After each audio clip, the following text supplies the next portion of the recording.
c'est la rentrée littéraire, et voici notre choix. Tout d'abord, le dernier livre de Éric Zemmour, Un quinquennat pour rien. Livre qui, malgré son titre, parle plus de la situation désastreuse de notre pays que du misérable Hollande. Et livre qui frappe fort, avec des vérités simples mais interdites. L'islam et l'islamisme, c'est kiff-kiff bourricot. La seule issue pour notre pays, c'est sa désislamisation. Et du train où vont les choses, nous allons revivre la bataille d'Alger. On apprend qu'un haut gradé de l'armée lui a confié qu'un plan dénommé Ronce avait été préparé pour y faire face. Conclusion. Seule une dictature pourra relever ce défi, fruit de 40 ans de folle politique immigrationniste à tout va, de multiculturalisme et de droit de l'hommisme, paravent de la conquête musulmane. On comprend que Zemmour n'a pas l'intention de baisser la garde, bien au contraire, et c'est tant mieux. On notera qu'il emploie les mêmes arguments et raisonnements que ceux que nous développons tous les jours. Par exemple, celui de la fermeture de la porte de l'interprétation en islam au IXe siècle, que nous évoquions au JT d'hier. Ensuite, le dernier livre de Laurent Oberton, Guérilla, le jour où tout s'embrasa. Autrement dit, le récit imaginé de La guerre qui vient, selon le titre du dernier livre de Yvan Rioufol, que l'on peut également recommander. Encore un dernier livre, celui de Philippe de Villiers, Les cloches sonneront-elles encore demain, qui est également un livre sur l'islamisation en cours de la France et ses conséquences prévisibles. Villiers qui parle de guerre, de Dar al-Islam et de Dar el-Harb, c'est-à-dire les fameuses maisons de la paix pour l'une, c'est-à-dire soumise à l'islam, et de la guerre pour l'autre, c'est-à-dire celle du djihad. Où l'on voit que petit à petit le voile se lève sur la vérité de l'islam et de sa guerre totalitaire, et sur la taqiyya pratiquée par tous ses adeptes, sans exception, si à des degrés divers. Où l'on commence aussi à sentir que peuvent s'effondrer les illusions, naïves ou perfides, des ravis de la crèche mondialiste, des humanistes à dessous, des chrétiens dégénérés et des fêlés de l'idéologie. Il est plus que temps. Il faudrait que tout cela s'accélère encore et surtout s'approfondisse. À chacun de nous d'y contribuer. Pour faire provision d'arguments et de connaissances, je renvoie, comme à un outil parmi beaucoup d'autres, à l'abécédaire de l'islam que l'on trouve sur notre site internet. Enfin, un dernier livre qui est idéal dans cet objectif, celui d'Antigone, L'assassinat de la France expliqué à ma petite fille. Livre que nous avons soutenu lors de sa première phase éditoriale et dont nous avons parlé lors du JT numéro 20 du 24 août dernier, JT auquel je renvoie également. Ce livre va sortir en librairie ces jours-ci. Un petit rappel au sujet de ce livre.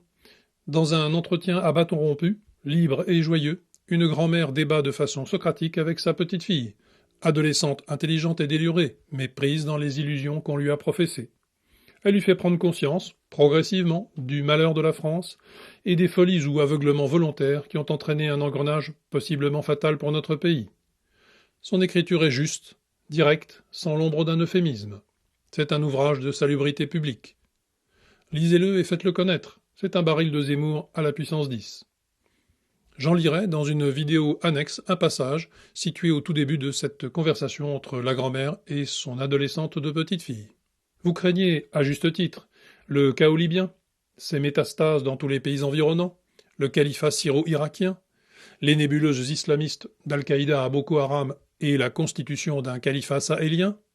Vous adorerez la Bosnie et son environnement, fruit de la guerre illégitime menée contre la Serbie, fruit d'une politique folle, suicidaire, dans laquelle nous avons été entraînés par les mensonges d'une propagande éhontée.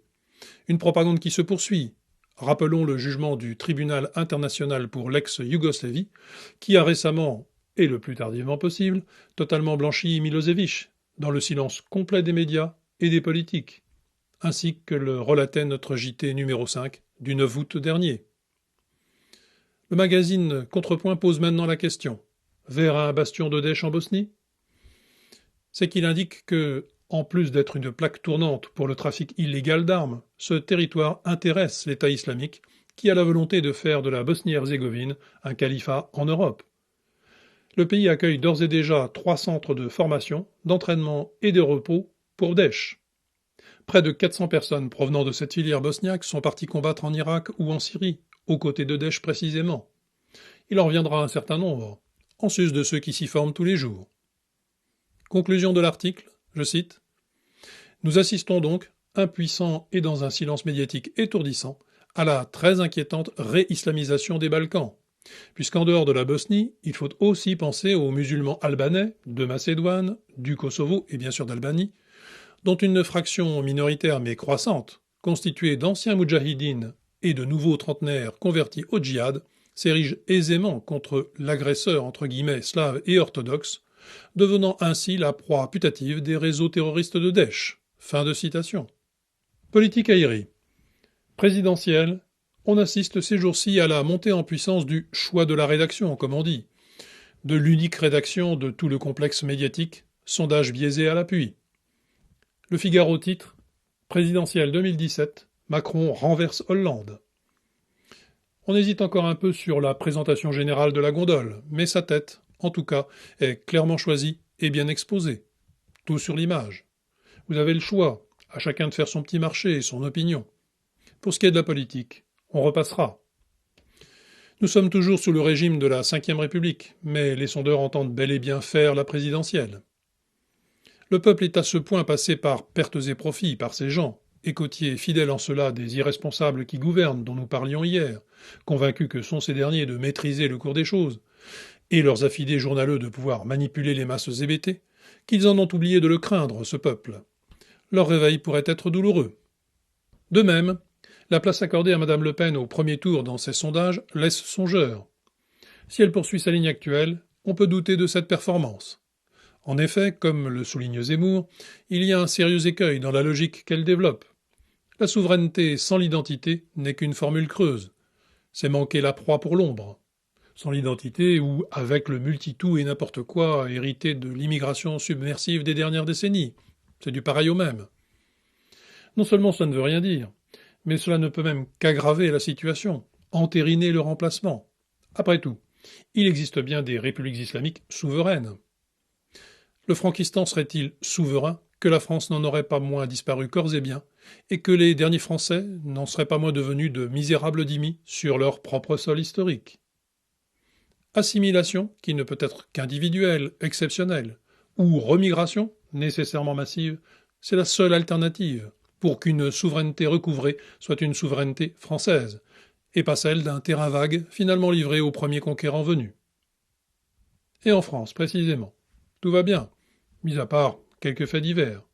Alors, faits divers, venons-y. Désillusion à Grigny face au départ de l'unique supermarché Dixit le Parisien, sachant que tous les autres commerces ont abandonné la ville. Le groupe Casino explique qu'il a maintenu ce magasin pendant des années, malgré les vols, les violences récurrentes et l'explosion du budget sécurité, qui ont rendu le magasin très déficitaire, mais que désormais, il ne le peut plus. Réaction officielle venant de François Pupponi, président de l'Agence nationale pour la rénovation urbaine, le sentiment d'abandon est total pour les quartiers populaires.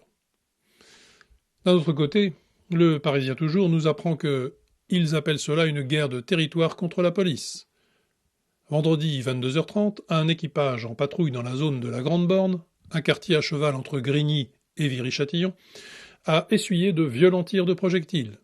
Aucun des policiers n'a été blessé, mais le véhicule a été en bonne partie détruit.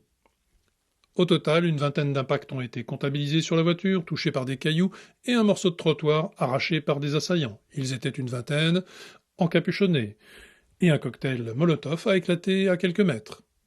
Ces quartiers n'ont pas de chance, vraiment. Ce n'est pas de leur faute si on les fuit, de toute évidence.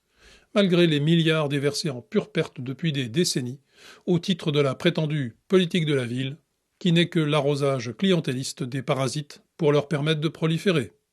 Apologie du terrorisme, 385 personnes ont été condamnées à ce titre en France en 2015, selon le JDD.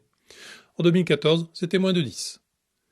Les cas d'apologie du terrorisme ont représenté 16% des signalements faits à la plateforme Pharos en 2015, c'est-à-dire un peu plus de 30 000 sur ce seul thème.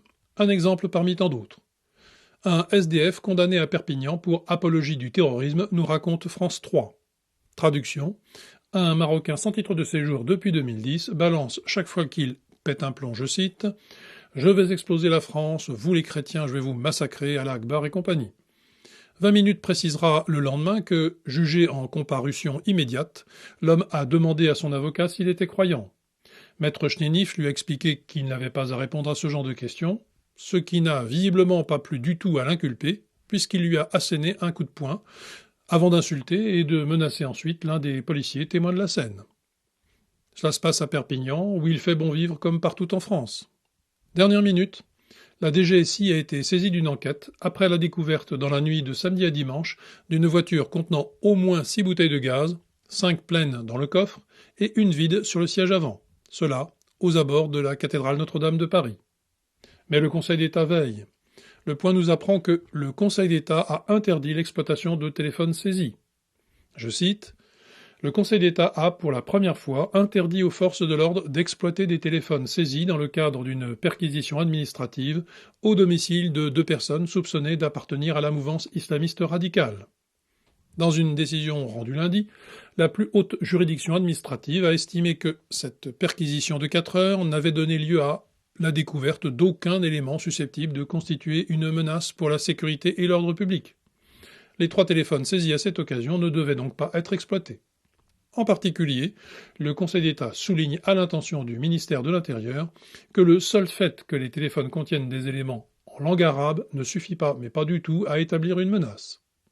Foin des Cassandres, vive l'état de droit et les droits de l'homme. Cessons donc de broyer du noir, la vie est belle et, n'en doutons pas, tout cela va très bien se finir.